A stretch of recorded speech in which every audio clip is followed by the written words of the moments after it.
podcast.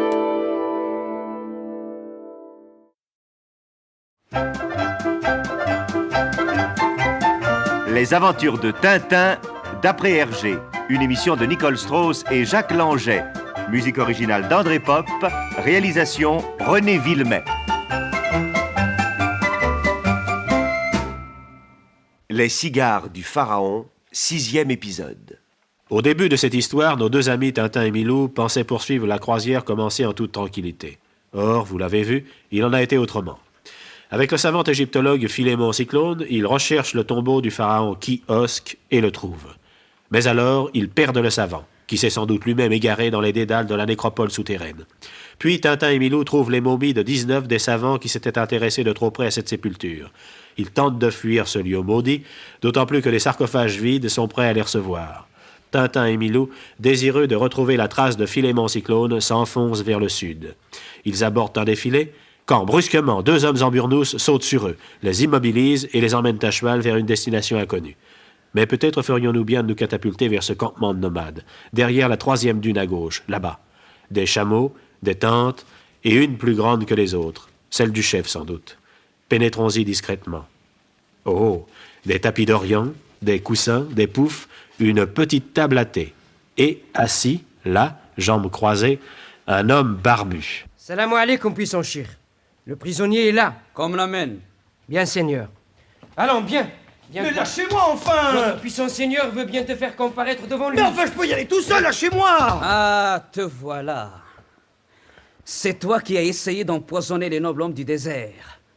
Espèce de chien. Mais pas du tout, cheikh, j'ai jamais voulu empoisonner personne, voyons. L'homme en question a mangé une savonnette alors qu'il croyait avoir acheté une sucrerie, c'est tout. Tu mens. Mais non! Si! Non! Si! Assez! C'est moi le chef. C'est moi le chir. Patrache Pacha, c'est moi.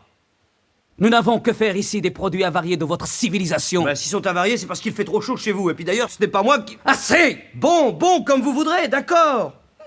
Mais j'ajouterai quand même que c'est un malentendu, que si vous vouliez que nous parlions posément... Assez, j'ai dit! Bon. Quel est ton nom? Et que t'importe mon nom, et t'apprendras rien. Patrache Pacha commande. Toi, tu obéis. Si je veux. Oui. Bon, aujourd'hui, je veux bien. Dans mon pays, on m'appelle Tintin. Tintin! Tintin! Est-ce possible? Allah est grand! Mais qu'avez-vous? Dans mes bras que je t'embrasse! Mais cheikh, puissant cheikh. Milou! Oh, quelle joie! Bamako! Apporte les livres illustrés! Quel honneur pour moi! Tintin dans la modeste demeure d'un fils du désert! Mais non, mais vraiment, c'est trop grand, cheikh, Viens, voyons. viens t'asseoir là, viens! Et toi aussi, Milou! Conservité à la menthe, tout de suite! Voilà les livres, Seigneur. Cela fait des années que je lis tes aventures. Regarde! J'ai lu tous tes livres. Tous! Aussi 3 fois bénis le jour de notre rencontre. Allah est grand! Mais vraiment, cheikh, je ne sais si je dois... Et 3 fois par semaine, j'écoute tes merveilleuses histoires avec mon transistor. Vous écoutez sur votre transistor? Depuis 3 ans, je prends le relais de Djibouti. Ah, quel bon moment je passe avec toi. Merci, mes meilleurs amis. Merci, et grâce soit rendue à Allah.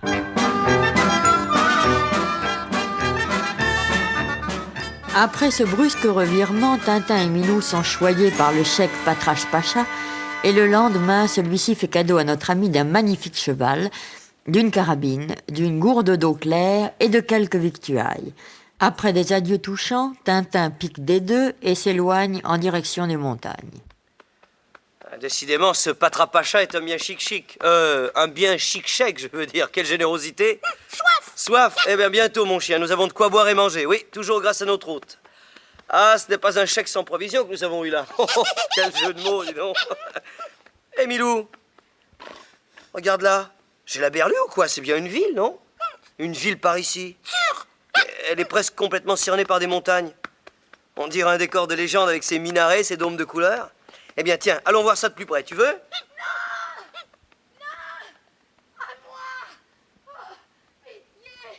Quoi? Au secours! Au secours! Mais Non! c'est une voix de femme. Allez, vite, Milou, on a besoin de nous par là, vite!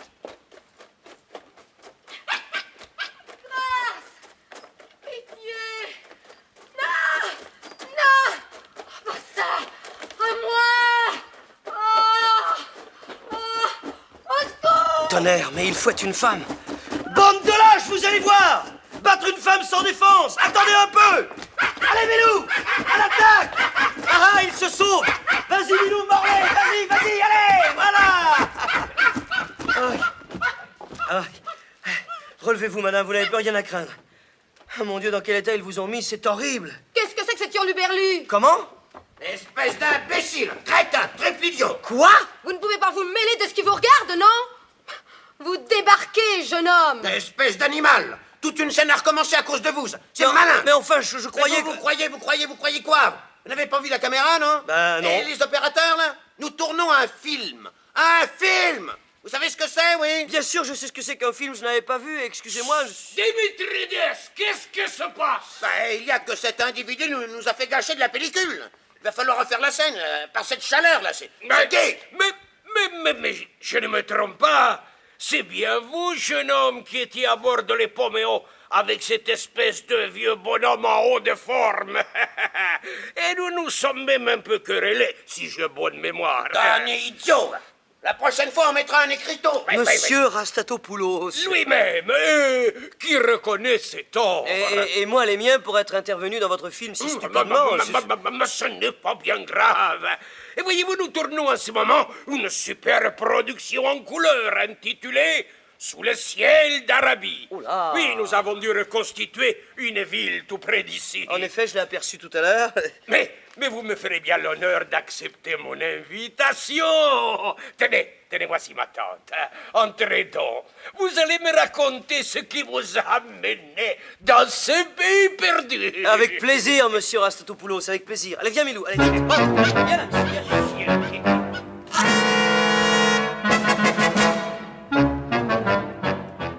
Et Tintin raconte au milliardaire son aventure depuis le début. Très grand seigneur, Rastapopoulos offre à notre ami de prolonger son séjour au camp des cinéastes, mais Tintin décline l'offre et regagne la côte, près de laquelle l'attend le boutre qui l'a sauvé de la noyade. Cependant, quelque part en mer Rouge, à l'avant d'un autre bateau, deux hommes discutent. Alors, Dupont? On nous prend pour des girouettes, mon cher. Hein? Tantôt à gauche, tantôt à droite. Non, que veux-tu dire? Que dois-je entendre? Hein? Quelles sont les instructions? Le message est formel. Le voici. Je t'écoute, Dupont. Alors voilà.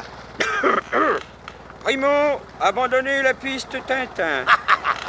Deuxio, s'occuper du trafic d'armes sur les côtes d'Arabie. Mais t'as vu qu'il va y avoir du sport, Dupont. Je dirais même plus, il va y avoir du sport. Et moi j'aime ça. À nous le sproum, Dupont. À nous le... Et sus aux trafiquants.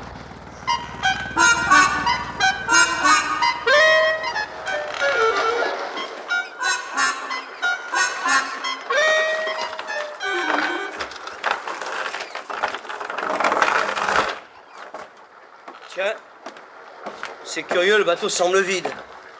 Ça alors, pas un chat, hein?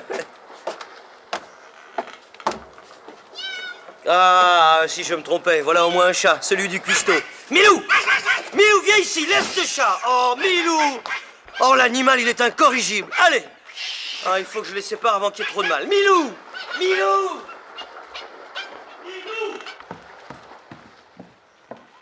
Milou! Oh, mais laisse... Ah, bon, où est-il passé maintenant? Milou! Milou! Tiens, sous cette bâche. Milou! Milou, sors de là, Milou. Allez, tu vas m'écouter, oui? Oh, par exemple, des mitrailleuses. Ça alors? Et ces caisses? Des parapluies. Ah oui, des parapluies qui dissimulent des fusils. Ah, je comprends. Voyons ici. Des bandes de mitrailleuses. Des fusils mitrailleurs. Eh bien, plus de doute. Ce pacifique bateau fait de la contrebande d'armes. Ça vous intéresse? Oh, capitaine! Haut les mains! Je vous ai vu monter à bord. Mes compliments. J'ignorais que vous étiez de la police. Non, je vous assure, Inutile capitaine... d'insister. Gambo! Attache-lui les mains. Ah, ça alors, vraiment... Je n'aime pas beaucoup qu'on vienne fourrer le nez dans mes affaires, jeune homme.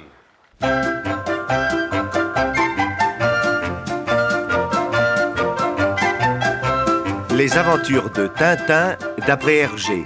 Une émission de Nicole Strauss et Jacques Langeais avec Maurice Sarfati, Geneviève Buchini, Fernand Rosena, René Clermont, Roger Carrel, Gaëtan Georges, Jean Péméja, Amidou Messaoud, Eoukish Lassen et Milou. Bruitage et imitation, Joël Naël. Chef opérateur du son, Jean Jusforgue. Collaboration technique, Pierre Courageau. Assistant, Jean-Claude Létard. Musique originale, André Pop. Réalisation, René Villemet.